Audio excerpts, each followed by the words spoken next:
Namaste. Welcome to Fresh News at 7 p.m. I am Suresh Krung and Samiksha Thital. The number of corona infected in Bankhe has reached 1,738. Even today, 12 people have been found infected with corona in the PCR laboratory of Bheri Hospital, Nepalganj, 18 in the laboratory of Nepalganj Medical College Teaching Hospital, Kohalpur, and 2 in Bageshwari lab. Of those infected, 1,356 have recovered. So far, only 11 people from inside the district and 5 from outside the district have died in Bankhe, according to the District COVID-19 Crisis Management Center, Bankhe. At present, 371 people are undergoing treatment.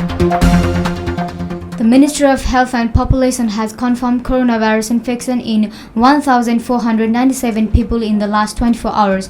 At the same time, the total number of confirmed infections in Nepal has exceeded 69,000. During the same period, 17 people died due to COVID-19, the ministry said in a statement released this afternoon. So far, 453 infected people have died in Nepal.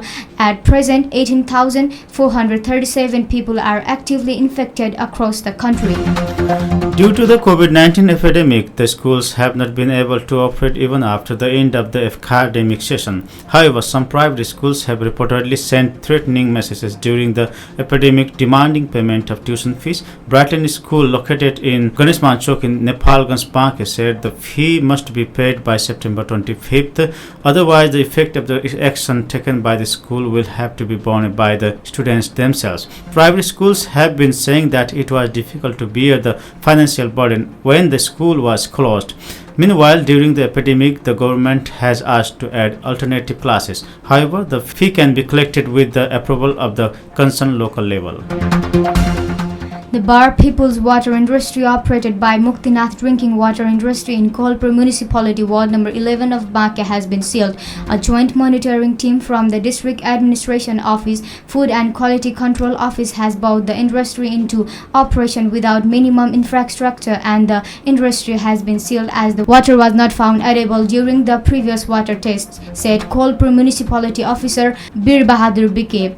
Earlier, the industry was instructed to improve the infrastructure, saying it was not suitable. The Commission for Investigation of Abuse of Authority has decided to impose a fine of Rs 5,000 each on the employees who do not submit their property details, according to the Property Report Monitoring Report of the fiscal year 2075-76 received from the National Vigilance Center.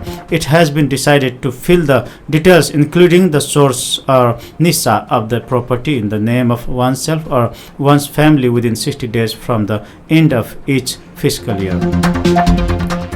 Distribution of driver's license has started from the Transport Management of Surkhet for the first time in Karnali. Chief Minister Mahendra Bahadur Shahi inaugurated the service today. Last January, the Transport Office started the process of opening the online forms for the license. Chief of the office, Anand Chapai, informed that licenses have been issued to the drivers who have crossed the entire stage from today. Union Minister of State for Railways Suresh Angadi has died in India due to corona infection. Angadi, age 65, died at AIIMS Hospital in Delhi on Wednesday evening. According to Indian media, he was admitted to AIIMS Hospital on September 11 after his corona infection was confirmed. A resident of Karnataka, Prime Minister Narendra Modi, has expressed grief over his demise. And the board meeting of Nepal Cricket Association held last Tuesday has determined the remuneration of women cricketers by grading them. While grading in 3 categories, 19 women players were included. Male cricketers, on the other hand, have been re-awarded by grading the association. With this news, the time of Fresh News is over. Keep listening, reading and watching Radio Morning Star 90 MHz, the radio of your heart. I'm Suresh Krung and Samiksha Thital leaving. Namaste.